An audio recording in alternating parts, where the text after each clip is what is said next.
Panginoon, sa gitna po ng mga pagdududa, at kawalan ng tiwala sa sarili, huwag mo po hayaan na sumuko ako, mawalan ng pananampalataya, mawalan ng pag-asa, at maging negatibo.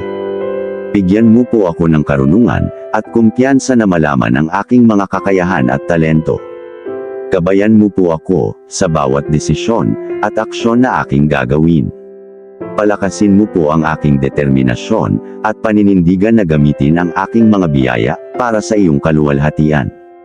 Bigyan mo po ako ng lakas, at liwanag na makita ang iyong plano para sa akin. Patatagin mo po ang aking loob, at kalooban na tanggapin ang anumang hamon, na darating. Salamat sa iyong pagpapatawad, at pagbibigay ng pagkakataon sa akin. Sa pangalan ni Jesus, Amen.